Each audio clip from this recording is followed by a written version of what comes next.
In today's episode, we'll be talking about the 2014 film Nightcrawler. Let's jump right into Nightcrawler. Do something, man. People are questioning you. Shut up. Shut up. Okay, yep, do that. Sure, guys. Stupid and dumb. Just an idiot. Get your shit together, son. Fuck it. I loved it. Welcome to the DubCast.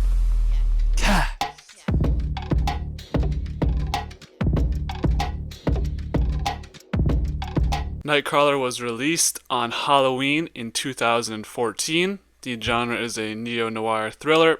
The runtime is an hour and 57 minutes. Budget $8.5 million. The director was Dan Gilroy. He directed 3 episodes of Andor. I'm not familiar with his work besides that, but Andor was obviously a very good show. At least I thought it was. So that's an impressive piece of work coming into this film. This film stars Jake Gyllenhaal, Rene Russo, Riz Ahmed, and Bill Paxton. So, if you're new to the channel, how we do our movie reviews, I'll give my overarching review, going into kind of a overall grand scheme of what I thought about the movie. We'll compare it against the other movies I've reviewed so far on the channel, and then I'll go into my thoughts and reactions to the movie as things played out during the film. So, starting with my overall arcing review, I definitely liked this movie for sure. I thought it was a beautifully acted movie by Jake Gyllenhaal, and I thought this was one of his better films that I've seen so far. I found the concept and the theme of this movie to be very intriguing, as I never really thought as a quote-unquote Nightcrawler as something that we see play out in this movie. I never even knew that was like a real job. Definitely brought light to something that I wasn't really, I wouldn't say educated on, but not, just wasn't really aware of at all. So I didn't know that those movies, I haven't even seen really videos like that on the news. I guess I don't really watch the news, so that's kind of just where I'm at with that. But I don't know, I haven't really seen that play out in my life personally, so it was interesting to get a look at this through this lens of this character. I think the evolution of his character from the thief that we see open the movie, stealing like scrap metal and trying to sell it for the to the highest bidder, into this person running this very slimy news company, video company, is very interesting, and his values don't change throughout. He's always kind of this like go get it guy, but will do anything to get money and get that kind of fame and name recognition that he's looking for.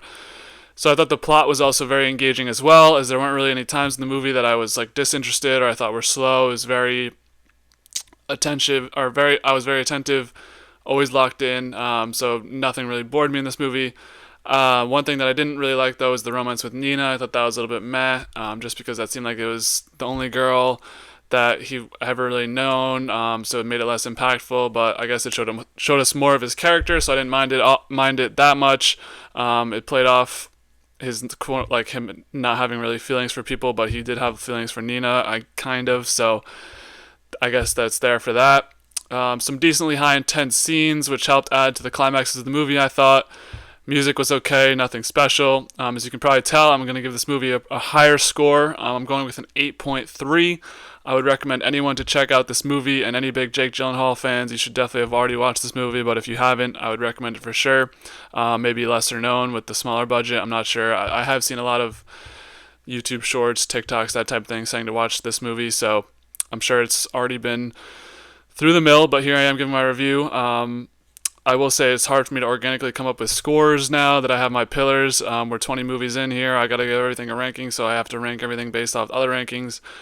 We'll see. So that being said, let's pull up the DubCast graphic. 8.3 for Nightcrawler. This lands at the number 8 movie out of our 21 movies reviewed so far, so 21 movies in the books. Where would you guys put this one? Do I have it just right, higher or lower? What are your opinions on that? So this ties with the Devil's Advocate, but if it came down to it, I would take Devil's Advocate slightly higher, hence why it's higher in the tier list. So both 8.3s, but Devil's Advocate is a higher 8.3, if that makes any sense. We got to keep all these decimals in order. So now over 1/3 of the movies are in the 8 tier. Recommend all of these movies if you're new to the channel, the 9s as well. So another note, this is the second Jake Gyllenhaal movie we reviewed. We did Brokeback Mountain. This one I think does 0.1 better than Brokeback Mountain. So there's that. So more Jake Gyllenhaal movies will be coming in the future, I promise you that. So enough with the DubCast graphic. Now let's go into my thoughts and reactions on the film as things played out. So as we open the movie, as I mentioned in my review, we open this up with Jake. At the time, I didn't know his name, trying to break into a fence. And then he gets confronted by a security officer. And this was like really troubling looking back on it. Actually, he just beats him up and then takes his watch. Like you learn right away that this guy's kind of a scumbag. Like obviously, you got to do what you got to do if you're stealing stuff and behind the fence that you're not supposed to go to, and a cop comes up to you. But it's like you're gonna take his watch. That seems like a very bad idea. Evidence and all that. So this was kind of an odd opening, but it makes sense once you realize that kind of the thematics of the movie and the way we're supposed to feel about this character. So he's driving on the highway, and then he randomly pulls over to watch the cops pull a woman out of a vehicle on fire, and then gets inspired by the people filming it. This is when he runs into what will be his adversary throughout the middle of the movie, the other news station. I guess this is like, it's his passion, so I'm happy for you, bro, but like right off the bat, we're off to a bad start, so I think it's very hard to feel sympathetic towards this character just based off like the first couple actions in this movie. So I mean, obviously that's not the point of it. You're supposed to see how much like of a scum he is. So right off the bat, I'm like, this is gonna be, we're in for a good one here, because this is wow. I don't know. When I drive by things on the highway, it's like, yeah, you're interested to see what happens, but I also like 90% of the time have somewhere to be. So I don't, it doesn't seem like this guy's a lot going on in his life. So I guess if this is your passion, bro, get out and see what's good, I guess. So, after being inspired by the people filming right after the accident, he steals a bike to go buy a camcorder and a police scanner.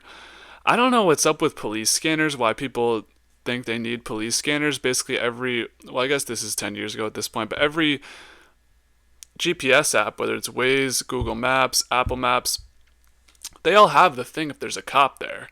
Granted, if you're on a back road, then maybe you need a police scanner, but most people, or actually the only person I know who actually has a police scanner lives in New York City. So it's like, you're not going to get pulled over, bro. But obviously he's not doing it for that reason. He's doing it so he can find the crimes and record them. So he's got his little camcorder now. He's ready to go. He's got the starter pack. So first day on the job, he makes a massive rookie mistake. He goes way too close to a scene and gets himself and the other guy kicked out of the scene. The other adversary who's filming. So yeah, he gets kicked out here, but then later on he just like straight up tampers with crime scenes and doesn't. I guess he's just better at sneaking around. But obviously, you got to learn a little bit here. I don't know. He also, he just has no regard for people. He'll just like, so I'll just be laying there dead, and he's like, puts it right in your face. It's like 2 feet away. It's like, dude, chill out a bit. These are people's family members and all that. So he gets his first piece of videotape sold to the news station, and they want him to find urban crime creeping into the suburbs.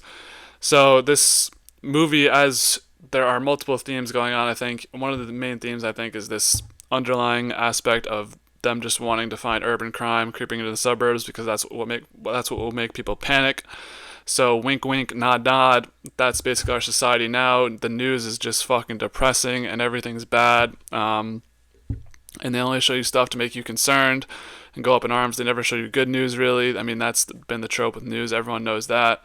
But even more on a deeper level, it's like the suburban people are on a higher pedestal, and they don't want the lower urban people creeping into their neighborhoods and doing shit. So that's kind of where his, not motivation, but that's where his main target area is throughout the movie. But I thought that was an interesting plot point, and I don't really watch the news, so I don't know if this is like a big plot or a big big theme throughout news stations in real life. It probably is, if I had to guess, but I get all my Twitter through news, I get all my news through Twitter, so I don't watch actual news. So maybe you guys who actually watch the news can get back to me in the comments. But I think that was definitely the director sending a little message there, not subliminal because it's right in your face, but yeah, that's something the news people probably focus on in suburban neighborhoods. So that's where we get that'll be his main target area moving forward. So right away he interviews this guy to be on his team. He realizes he can't do this by himself. He needs a driver. He needs a GPS guy. I love his use of the term internship, because to me internship's like a college kid or like a high school kid working for free, like trying to get their name into a bigger brand, you know, being in a either well it's multifaceted, because it's either like some kid just sitting in an office like doing jack shit, like I had an internship where I didn't do a lot of work, um, and then there's like the actual internships, like working, being like a plumber intern, you know, like actually, but the intern's always the one who has to go get coffee and shit. So I don't know, him just being like a grown man. I guess there are grown people who are interns, but to me it's like interns just like a shitty college kid who's like barely gonna do any actual work. Um, so he's gonna give him $30 a night. At that time, that seems sparse, and this doesn't really go up during the movie. So our guy, I think his name's Rick, he doesn't get a lot of money here. $30 a night. That's, if they're out all night, that's like, I mean, I guess it's better than doing an unpaid internship. But what, you're gonna put this on a resume? Like, I don't know. This whole thing of being a quote unquote internship was funny to me. So Rick's first day on the job, he's speeding. Not Rick, but Jake Gyllenhaal is speeding way too fast for Rick to see the screen, and then they're late to a structure fire, and it's just like, what are we doing? You know, this guy has no regard for anyone. He just speeds in the highway. Rick's like, I'm surprised Rick stayed along for as long as he did, and obviously that'll become his demise. Maybe he was just in it for the money and the fame as well, but this would be like, if I was Rick, I'd be like, what the fuck did I just sign up for? Like, I'm out of here. But Rick is passionate about this maybe as well, so you do you. First day on the job doesn't go well. They're late to this fire. Um, yeah, that's really all I'll say about that. So they mentioned that they need to use fear. I'm not sure when this came up. This was either the news station or Jake saying it. His name's Lou, sorry. Fear is false evidence appearing real. And yeah, that's the news. That's basically the news. That's Twitter. People, every time World War III gets tweeted out and it's like one little thing happened, it's like people are just hyping up the news, making it seem worse than it is. I feel like that's a lot of Twitter. Especially like 5 years ago, Twitter. Now everything's kind of just a joke at this point on the internet, so do it that way you will. But a lot of people, you know, use this quote unquote fear in political campaigns, false evidence appearing real, just to make people scared of things. I'm not going to say names, but depending on what side you're on, you can probably think of something pretty easily. So I like that quote actually a lot. False evidence appearing real, especially only when it applies to like the news and what they need to try and instill in people. So that was a good acronym there. So now they make their way to a shooting, and our boy Lou is going to tamper with evidence once again after breaking into the house. This, like, he just gets worse and worse with this. Obviously, this whole movie is his slow downfall into just becoming like a sellout whore for money and has no values at all, like even worse than what you'd even think. I just, like, being a sellout money for whore, that's like even worse than what he was. So he just tampers with evidence at a scene.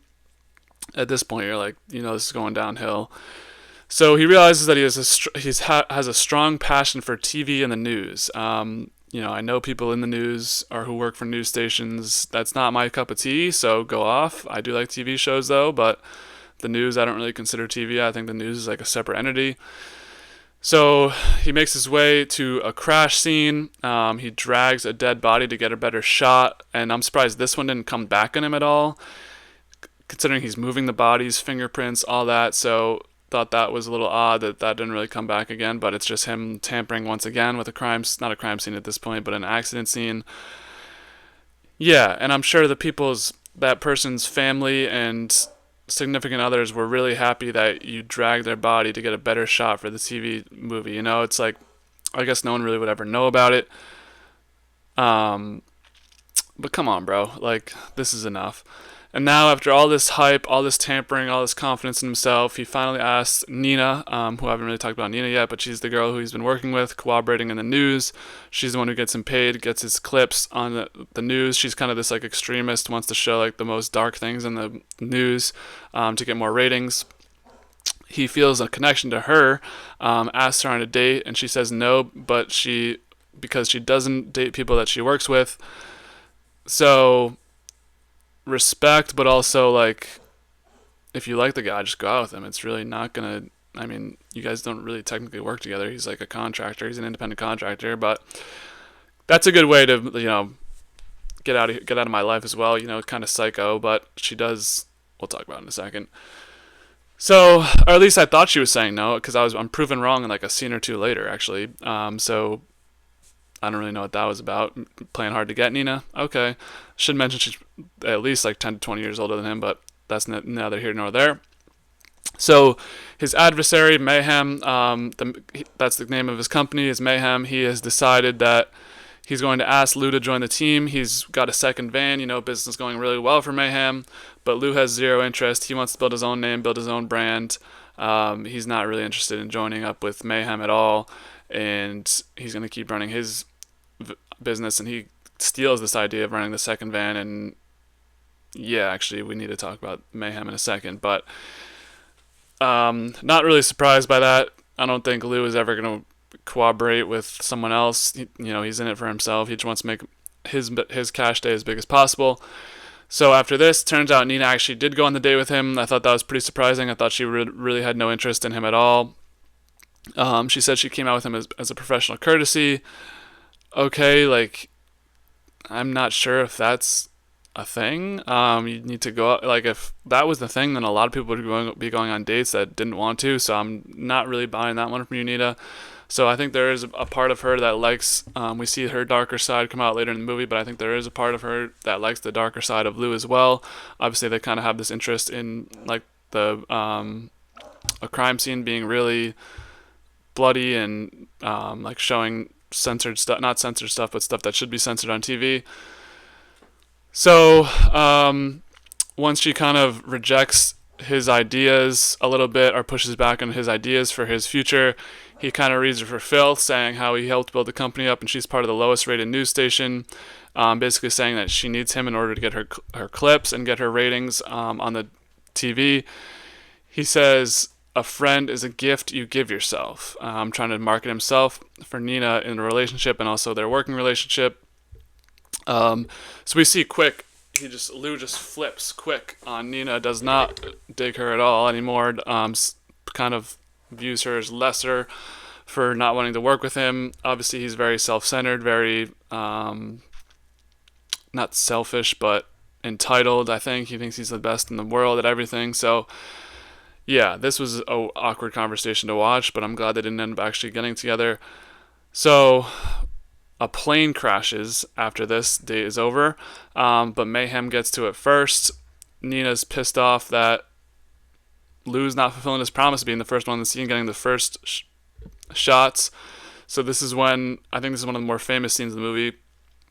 Lou smashes the mirror. He's upset with himself for not being able to get to the scene the first time, or be the first one on the scene. So what does that result in? He's going to fuck around with the Mayhem van, and then the Mayhem van runs into a pole and is gone and crashed. So this was like a kind of, I don't know, this felt not underdeveloped, but it just happened way too fast. So all of a sudden he's not the first one to do the scene with Mayhem, and then all of a sudden he's fucking around with the Mayhem band, and then all of a sudden they're dead. That was crazy. R.I.P. to the Mayhem guy. He seemed like kind of a boss. So obviously they're out of the picture now. So it's gotten to the point where they're just getting case after case, being the first one there, and they're getting so good at it that now they actually beat the police to a home invasion. So while that's happening, Lou is right outside the door, could potentially have stepped in and I think saved one or two of the people at least, because I think there's 3 people shot. He's sitting outside the home invasion and the bush is getting all of his shots. And some of this he doesn't even put into the news, like he cuts out of it. I don't know if Nina cuts that or if he cuts it. But he gets all these close-up shots of dead bodies while doing nothing to stop the crime. And yeah, this is just like, it just goes from stealing wires and like, that's okay, that's pretty shitty, and then, we're tampering, and then we're just doing nothing and watching shootings happen, and it gets even worse. But this is like the beginning of the end for him. It's not even the end, because he's still, if you watch the end of the movie, well, you've probably already watched the movie if you're this far into the review, but it just gets worse and worse. And I'm sure that's what people like about it. He just has no regard for anybody, but this was especially bad. So once this happens, he's got all the shots. he brings it back to Nina. He gets in a dispute with Nina over his relationship with the news company. He wants to meet everyone, negotiates for a higher price, mentions his name on air and the company that he's now touting. I believe it's like Lou, whatever his last name is, Productions. And she says, every time when we're in the apartment, or he says, every time we're in the apartment, you have to do what I say, not like last time. So it's heavily implied that he's made sexual advances on her and she does not want to take part in that. But what's in it for Nina? Because she's a highly ranking, not, I won't say official, but highly ranking employee at this news station. I guess this is giving you your ratings and keeping you afloat, but I mean, he mentions how she just latches on to different movie stations. Like, go find another job with it, you know? This seems odd that you're going to, like, go down to this level and like take orders from this. I mean, maybe there is a part of her that likes it. That's something I couldn't really pick up on, was whether she actually liked this relationship or wanted to be in like a loving relationship, not loving, but like romantic relationship with Lou, or she was just kind of egging him on for the content and to keep getting his clips. But if she was saying no to his stuff last time, that gives me the impression that, you know, she wasn't really in love with this idea, but I guess it's kind of left up to the viewer to interpret. So my interpretation is that she just really likes the money and really likes the ratings and all that. She'll do whatever that takes, including doing whatever Lou wants her to do sexually. So obviously, Lou being there before the police are going to catch up with him, they come and question him about his involvement in the home invasion. He's pretty tentative to give information. Obviously, not having a great relationship with the police, we saw at the beginning, beat up that security guy. Doesn't really help stop the crime or help the police out at all at the crime scene. He has the license plate and the images on the guys that committed the home invasion, but he doesn't give that up because he wants to stake them out again and get even more clips. So really just the morals are out the window completely at this point. So Rick in the car has finally got a raise after the $30 an hour. He becomes vice president after being assistant. Now he's having second thoughts. He doesn't want to do it, especially since Lou is now going to lure these people in to try and lure the police to confront the home invasion people so they can film it all. He wants half the operation if they're going to do this. Rick calls him out for Lou not talking to him like a human and understanding people. So I'm not going to I think it's sociopath. I think Lou's just basically a sociopath. I mean, that's pretty obvious. And yeah, Rick finally calls him out in his shit. It seems like Lou, you know, somewhat takes this well, better than you thought, but he convinces Rick to keep going on with the operation. So they call in the home invasion suspects when they're at like a low-key Mexican place or a diner or something. I forget where it was specifically. So Lou wants Rick to go on the street to get a second angle, but Rick doesn't want to go, obviously it being a very high volatility scene. Lou says he would be inclined to hurt Rick if he doesn't do it. My question is, why do these people just listen to everything that Lou says? Like, Rick, just get out of there. I guess it's your livelihood, it's your job, but like, if this is your job, you could find a better job. Same thing with Nina, but I guess that's not really the point of the movie. They're in it for the money and the fame too. So as this scene escalates, the cops come to the suspects in the diner and they pull out the gats and start shooting. One of the cop dies. One of the home invasion suspects dies, but they also get a cop or two in the restaurant dead. The other one goes on the run. Lou and Rick just pursue the driver while filming, have no interest in helping the cops or saying, you know what I mean, they just drive right after him, chase. One cop car trailing behind both of them is taken out by a civilian while driving and flips. Rick and Lou are still filming all of this, just no regard for anything, no stopping, it's just straight content. So they catch up to them, and he has Rick go film the guy in the car, but the guy is still alive and shoots him while Lou films. No interest to save Rick, so the hostage is laying on the ground, has his last couple breaths of life after flipping over, and says to Rick, go film. Rick goes and films. Guy pops him out of the bottom of the car. Rick is shot, and fucking Lou's just standing there like, this is going to be good content later, and like, fucking hell, man, Lou sucks. Yeah, that was a crazy scene to watch. I was definitely not expecting that, so that was definitely a good scene to watch, but was just like, come on, Lou. So the suspect eventually gets shot down by the police, and then while Rick's in his last moments, Lou admits to him that he basically just had him killed for views and for the company. So Lou is brought in by the police, and they don't have anything to rein him in on. There's this woman investigator who just has kind of gotten the sense that he's this piece of shit, but can't really do anything about it. And so, yeah, he gets off scot-free. And at the end of the movie, he now has 2 vans and 3 interns. And he says, I won't ask you to do anything that I wouldn't do myself. And that's how we end the movie.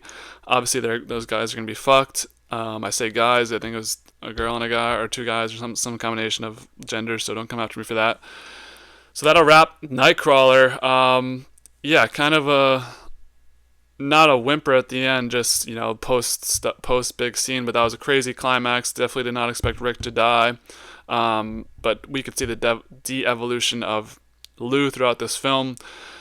Sociopath, definitely an anti-news, anti-people who film news and don't do shit about it.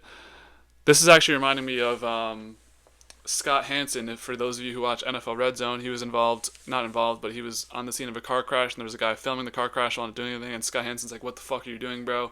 Remember that clip was circulating. That reminded me of this a lot. So yeah, pretty solid movie. I would recommend this to a lot of people, especially Jake Gyllenhaal. This is a crisp, under 2 hours. It's a quick, easy watch. Definitely different than anything I've really seen before, so I definitely appreciated that.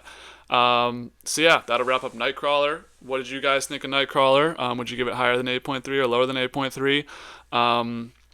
Any other movies similar to this that you could recommend? I would like to watch, even though I have 80 movies on my list, so that might not be anytime soon, but always taking recommendations. If you have anything, if you like this movie review, leave a like and a comment.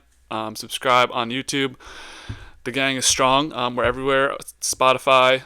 Need to do better at posting clips on Instagram, TikTok, and Twitter, but you can follow me there. As for the future of the pod, we got NFL week 6 or 5 just dropped. I forget. I think it's week 6. Week 5. It's week 5. Week 5. I'm hoping it's week 5. It might be week 6 though. Anyways, NFL this week dropped recently. Also Survivor dropped recently, so go check those out. Movie reviews on the way for the next week or so. We have 300, and we have The Gentleman. So those are the next 2 movie reviews. Gonna start doing more show reviews. Need to get on that grind, but I've been on a movie grind, so maybe just more movies. But weekly Survivor, weekly NFL. UFC numbered events when they happen, we cover them here. So the whole melting pot of things. Subscribe for the journey to stay along. And as always, be easy. Don't film people when they're fucking dying. Help them.